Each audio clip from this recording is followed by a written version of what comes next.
Welcome, everyone.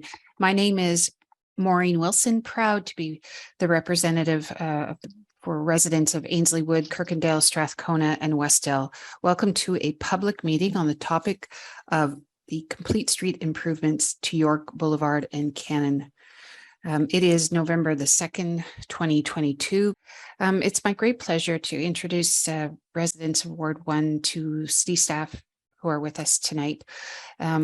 Joining me and joining Stephanie, of course, and joining you from Sustainable Mobility is Danny Pimentel, who is the project manager of Active Transportation. Also joining us this evening, Engineering Services, inclusive of Mitchell Knott, a senior project manager with the design section, and Andrew Falinchuk, a project manager with design. I would also, if she has been successful in logging back in, I'd like to introduce everyone to the new Director of Engineering Services, Jackie Kennedy. Thank you very much for coming. And I believe, one more from Transportation Operations and Maintenance, Mushfiqur Rahman, the Superintendent of Traffic Engineering. At this point in the meeting, I'm going to hand it over to Danny, who's going to walk us through the agenda, and he will be your chair and your pilot for the evening. Thank you, Danny. No problem. Thank you, Councillor. Thank you, everybody, for attending tonight's meeting. Great to have a pretty good turnout here. I'll speak for the little beginning portion of it, and then Mitch from design will speak to the design concepts. But on the docket for today, we'll go over the project scope for both York Street and Cannon Street, get into a bit of the background on the history. This kind of goes back to 2013 with the Strathcona Master Plan, and then get into the design concepts, identify some of the next steps, and then we can have it open up to any questions or comments. So we'll start with York Boulevard. So on this screen, you'll kind of see highlighted in red are the limits of the project. So kind of going from the left or the west side over to the east, the project is York Boulevard, both sides, the entirety of it between Dundurn and Caroline. And within this image, you will see traffic signals. So we've identified all the traffic control or traffic signals at each of those intersections. And the other four little icons with looks like a pedestrian silhouette, just wanted to highlight the four uncontrolled crossings that currently exist on York Boulevard. And then you will see the solid lines kind of in orange or yellow, depending on what your screen looks like. The solid lines are existing cycling infrastructure, and the dashed lines like Pearl, Lock Street, and Bridlebin are planned cycling infrastructure, whether it be next year or in the future. In terms of the scope for York Boulevard, this is really derived from the replacement of a water main, which kind of results in some associated road work and sidewalk work. So a lot of that project is kind of triggering a lot of this. And as a result, we're trying to incorporate some improvements to the streetscape. So we're going to improve some of the pedestrian crossings. There's going to be an integration with transit, and this is going to be by the way of a floating bus base, which we'll kind of get into a little bit as the presentation goes along. And then we're going to touch on a bit of the cycling barrier enhancements. So we've identified two options for the barriers. As of today, currently on the street, we have what's called the mini Jersey barriers, which it looks to be the bottom right image there. That's Wilson Street, kind of going up towards Ancaster. That was recently just done, but those barriers that you see there are similar to what you see on York. And option A would be to maintain those existing barriers, or instead of those barriers, have poured concrete curbs, similar to the image above here, which you can see on Hunter Street, kind of in front of the GO station, where it's a poured in place concrete curb along the entire piece of York Boulevard on both sides. The second option, which is we've identified as kind of the preferred option, would be to raise the bicycle lanes to be the same height as the sidewalk, also known as a cycle track. So these would be kind of separated further setback from the edge of road, but again, raised to the same height as the sidewalk. I do have an image of that coming up, which you will see, I think, in a slide or two. And then going over to Cannon Street, again, same idea where the red box highlights the project limits.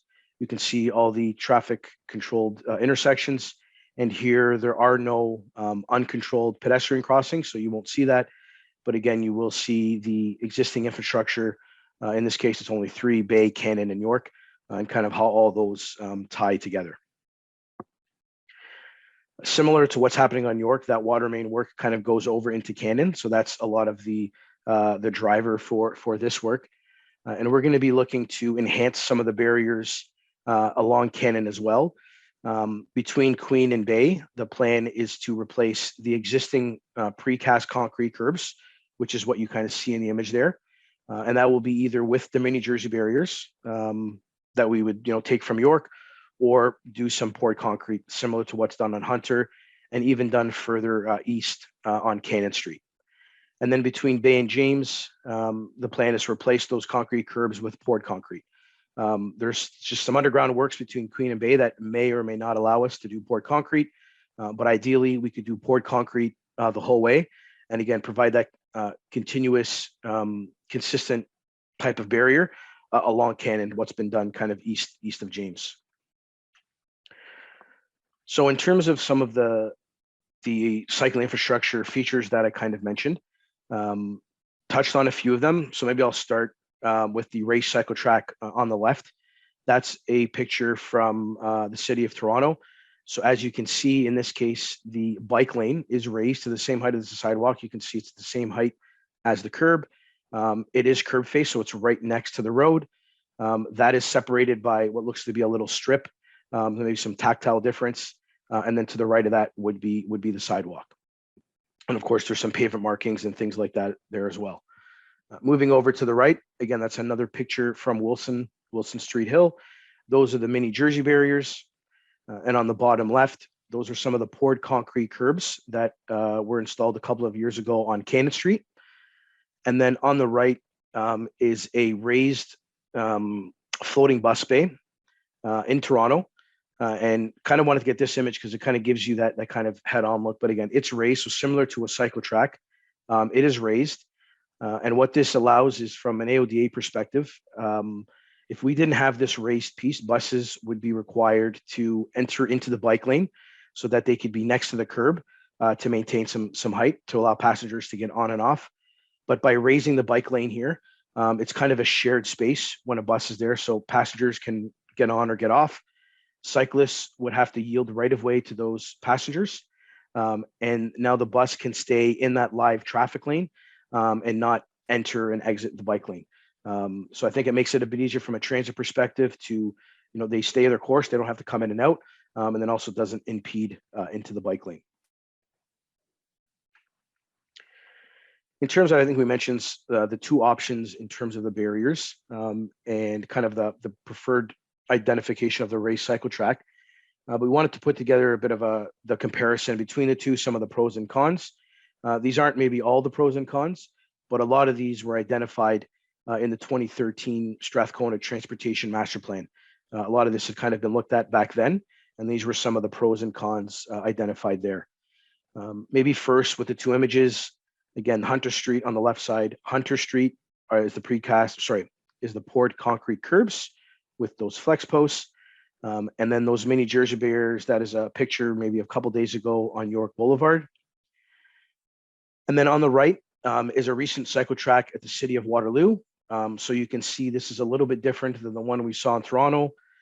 Toronto cycle track was right next to the road, right, curb face. This one, there's a bit of a boulevard between the edge of the road. So we'll go boulevard, cycle track, and then sidewalk. But again, similar idea where it's raised to the same height as a sidewalk. It's just the orientation or the way it's done, the configuration on the road is a little differently. In terms of some of the pros and cons, from an on-street perspective with the curbs, whether it be poured concrete or mini Jersey barriers, the capital cost is pretty moderate. Especially if we use the mini Jersey barriers because we've already purchased them. So there's no additional cost there. If we did the poured concrete, it'd still be cheaper, I think, overall than the cycle track. So the capital cost is moderate. There's also improved sidewalk safety. Again, we're adding an additional barrier to that barrier that already exists at the curb where the sidewalk is.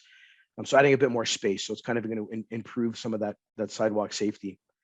One of the cons, I think, is around the maintenance of it. Not only seasonal maintenance, street sweeping, snow clearing, snow storage, but in case of the mini Jersey barriers, just potential ongoing maintenance. If it were to get struck, someone would have to go out there and move it. Damage would have to be replaced. So some of that ongoing maintenance with the mini Jerseys. And then in the case of the poured concrete, the maintenance costs would be any of the flex posts. Should they get damaged or hit, they would have to be replaced. Going over to the raised cycle track side of things, in terms of some of the pros for the cycle track, as you can see in this image, there's a bit of a boulevard space. The Waterloo has decided to get into a bit of a hardscape, so concrete, but there is some potential for some improved landscaping.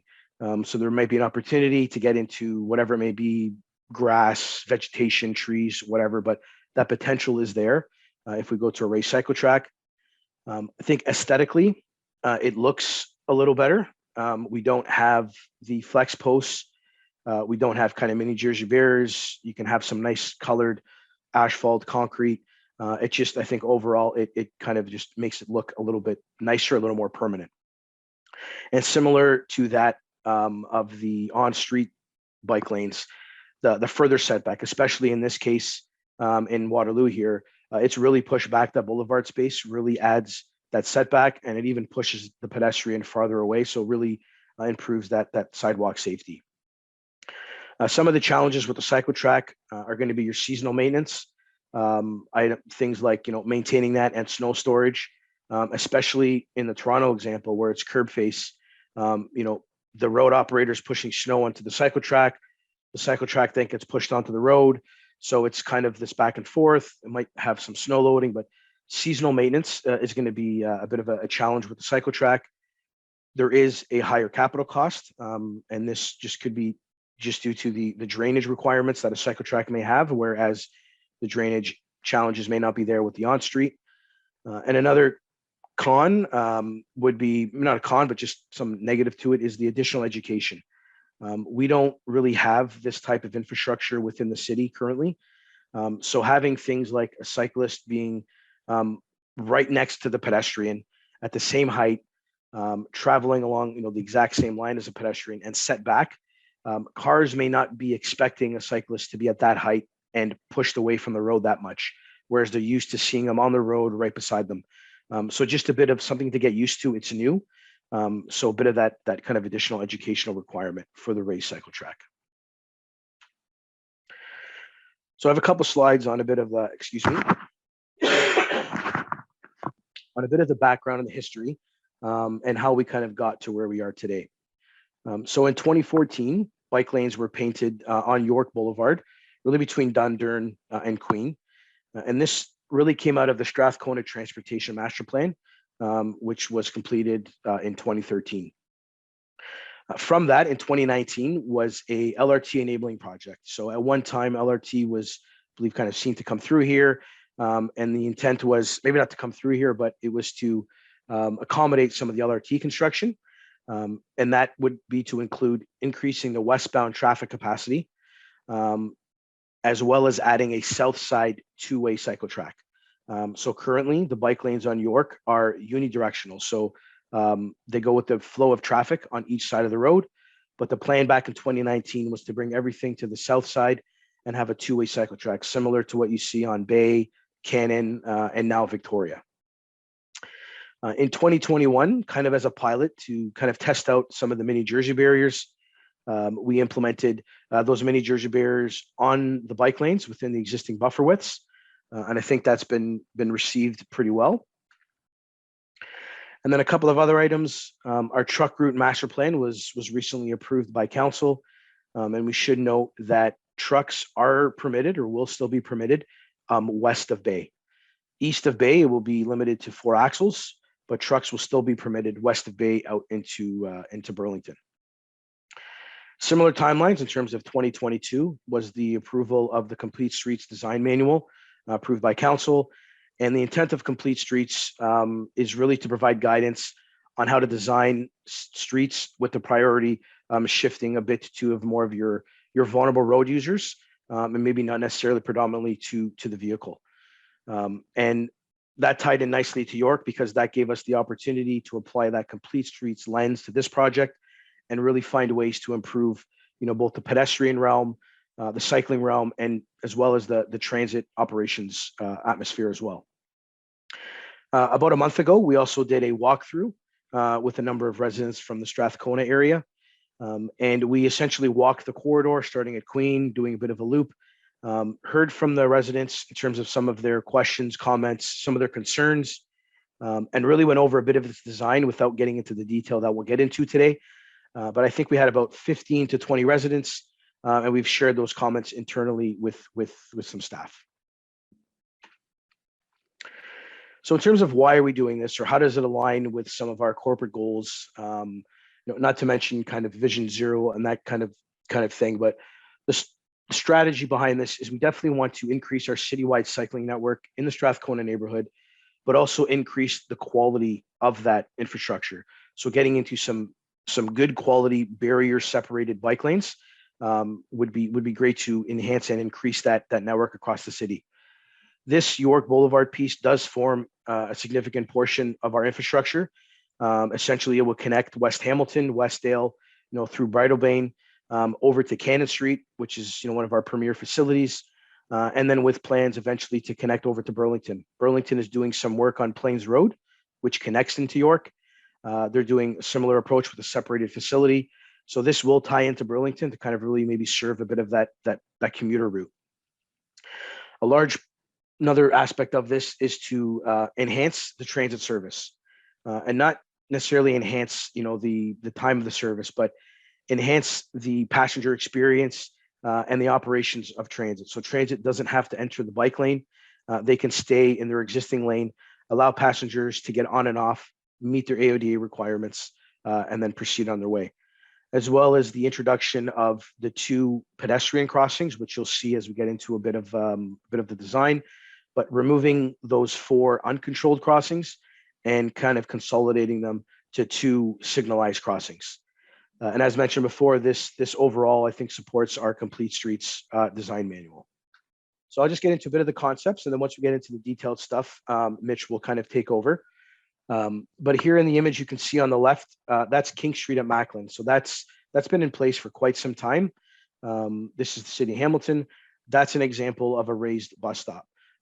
So that where you see those lines in the asphalt between the 2 pieces of concrete, that ladder marking, that's where the bike lane is, and that is to kind of tell pedestrians this is kind of where you should cross. Again, brings the cyclist up to the level of the sidewalk and makes everything nice and level for the bus. Mention the improved pedestrian crossings. There's going to be 2 mid-block traffic signals. So in the bottom left image, it may be hard to see, but that is a signal at Wentworth Street at the Escarpment Rail Trail. So that allows users of the rail trail to cross Wentworth Street at a controlled crossing via the signal. And it also provides accommodations for cyclists via what's called a cross ride to ride their bike across the street, which is going to be a similar application to the 2 existing ones. And then I mentioned the overall, we want to improve a lot of the cycling crossings at intersections and improve the connections to both Cannon Street on the east side and then Bridlebane Bicycle Boulevard, which kept getting implemented this year on the west side. In terms of Cannon Street, a little more simplistic, if you want to say. You can see that's an image of Hunter Street on the left. Again, the poured concrete. The bottom image is of Wilson. Really trying to showcase Wilson because it kind of just got done and it looks nice with brand new asphalt. But here again, replacing the precast concrete curbs with either mini Jersey barriers or poured concrete curbs. And again, improving some of the crossings at intersections, primarily that at Hess. So with that, I will hand it over to Mitch. Thank you. Thanks, Danny. So the first couple of slides will just be an overview of the areas, and then I'll go into a more zoomed in because they are a little zoomed out on the intersections and then the pedestrian crossings. So the first slide here, you can see the scope of the work is starting west of Woodbine. So the shaded area in beige is where the resurfacing will be, and then that will also include line painting. And then you have the red, which is the sidewalk works. The green is any irrigation and planting areas.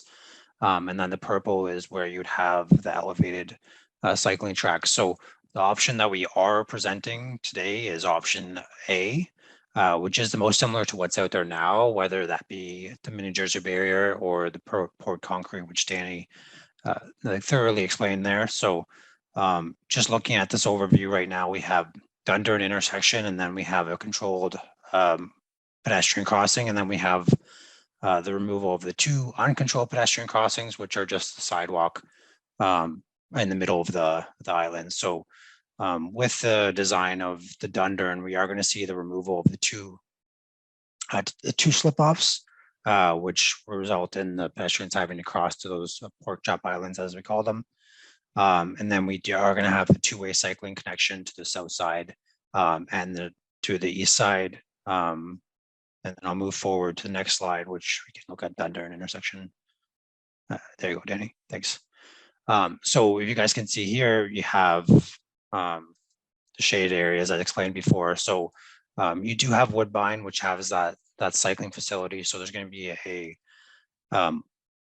off-road cycling facility on the south side going into Dundurn heading westbound, as well as you have the eastbound. You'll have the eastbound cycling facility, which is already there connecting to the system.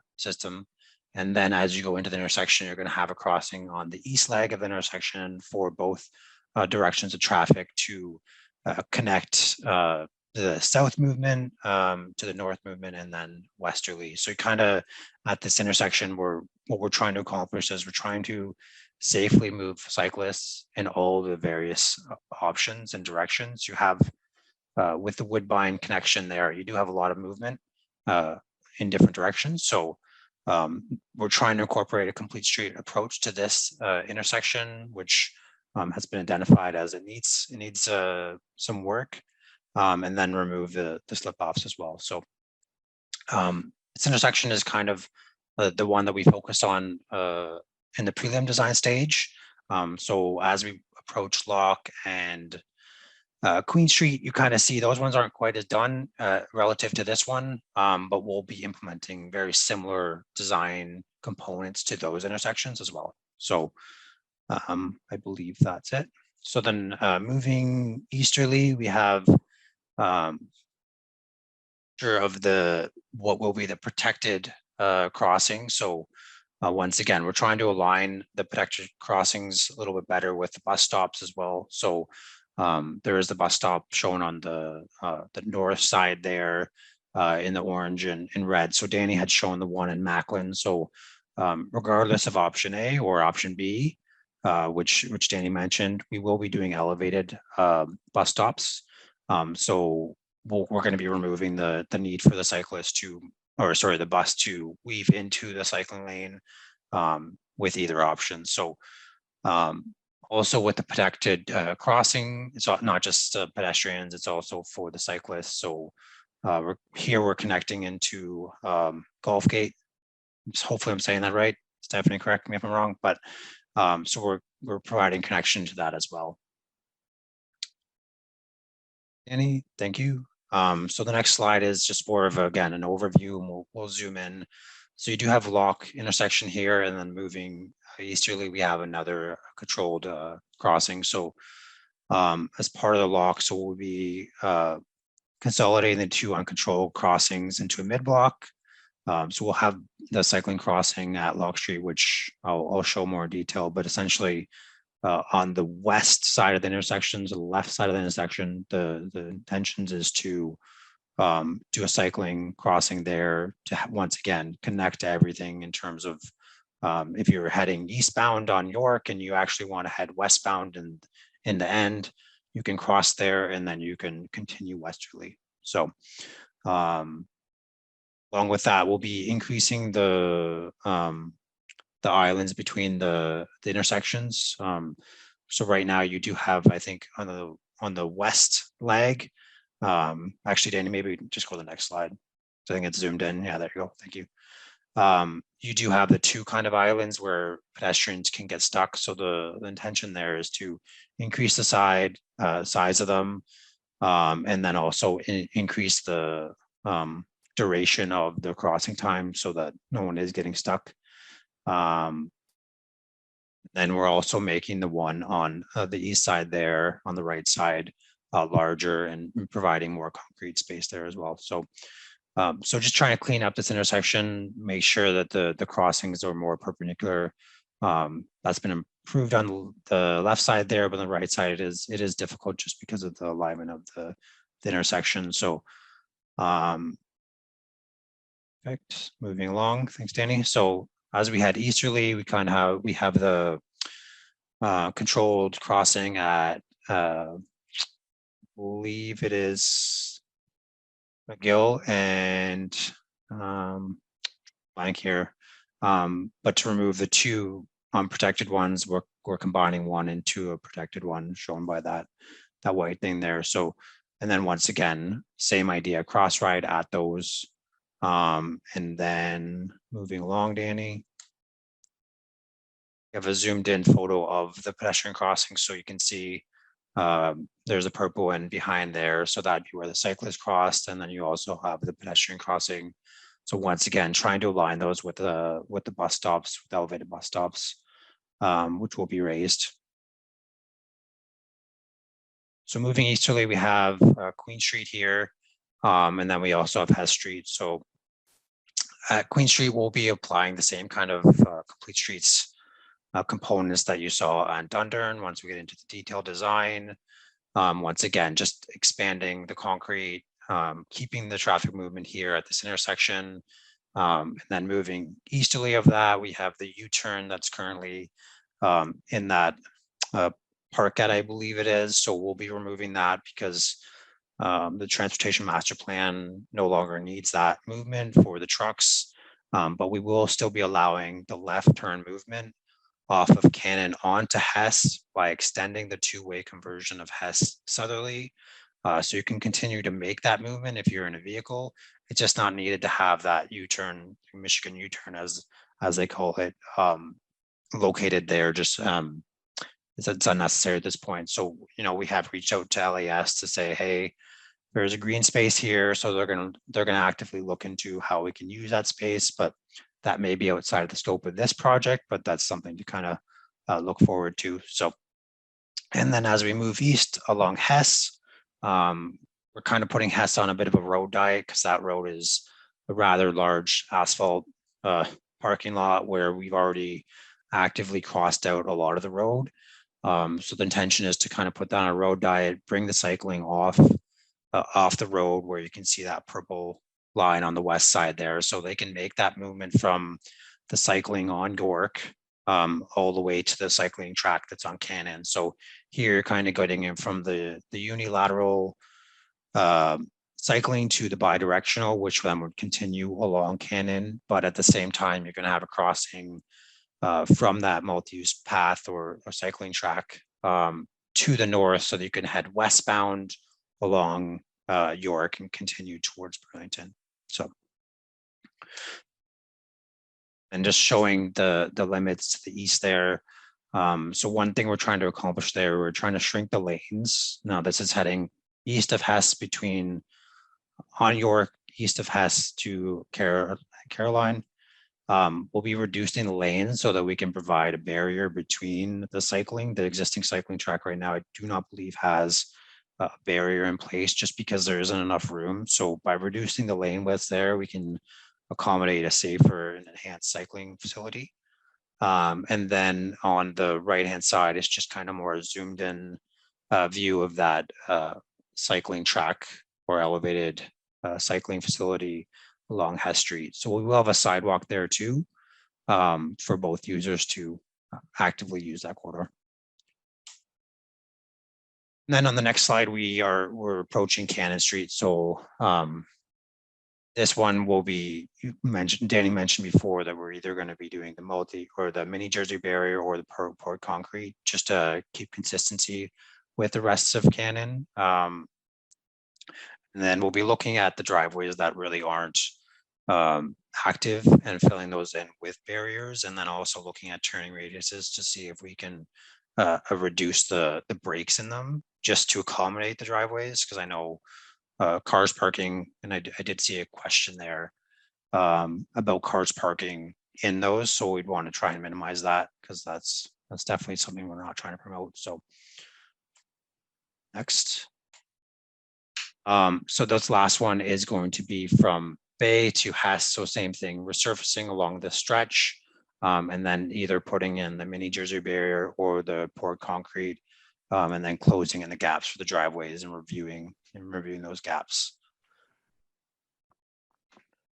I think that's about it for the detailed design. So once again, we did show option A there. Option B, we're going to show in a couple slides here, just to give an example of what that would look like, but that best represents what's currently there. And then I will pass it back to Danny. Awesome. Thank you, Mitch. So we just have a couple slides left. Just kind of wanted to highlight what some of the, what are some of the outcomes of this project from a multimodal perspective. But the pedestrian environment will be enhanced. I think we'll have that, again, further separation, especially if you go cycle track, further setback from the road for the pedestrian, but also with the improvements at the two controlled crossings, give them some of that protected crossing. The cycling experience in itself will improve substantially. I think, especially if we get into a raised component, as well as the improvements to all of the intersection crossings, Dundurn, that connection to Cannon Street. So the cycling experience will improve. In terms of a motor vehicle perspective, the impacts are expected to be relatively minor. And I think, as Mitch mentioned, the plan is still to maintain access to the existing driveways and properties, but they will look at kind of consolidating some of those driveways, accesses that really don't exist anymore. Excuse me. The lane widths here, as Mitch mentioned, they still will be able to accommodate transit vehicles. And then the raised bus stops, again, part of it is to be fully accessible to meet kind of their mandate, but a big portion of it as well is so that buses don't have to weave into the bike lane and block the bike lane, and would also give some additional space for people with mobility devices to maneuver in and around that bus stop area. So in terms of next steps, and then maybe I'll touch on a bit of the images on the bottom. So some of the next steps is to review some of the feedback that we're going to receive from here, as well as consolidate that with some of the feedback we heard from our walkthrough, finalize the cycling infrastructure design, and I think by that it's really finalizing the barrier type, and then this is planned to be implemented sometime in 2023, 2024. It might be late 23 into 2024, but that's kind of the plan for this. So the images at the bottom, we just kind of wanted to show an example of the race cycle track. So we took an image of the separated on street on the right, and it's the exact same area on the left. But you can just see the differences where the one on the left, you can see the purple. That's the race portion. The orange would be a bit of that boulevard space, again, next to the concrete sidewalk. And then in comparison to the on-street, you can see it's kind of right beside the sidewalk on an on-street level with whether it be poured concrete or mini Jersey barriers. Still the same crossings here. This is at one of the pedestrian crossings. Similar idea in terms of the connection here, but just kind of wanted to show a bit of what the two would look like. So that is it in terms of the presentation. So thank you very much, Councillor, and everybody. We appreciate it.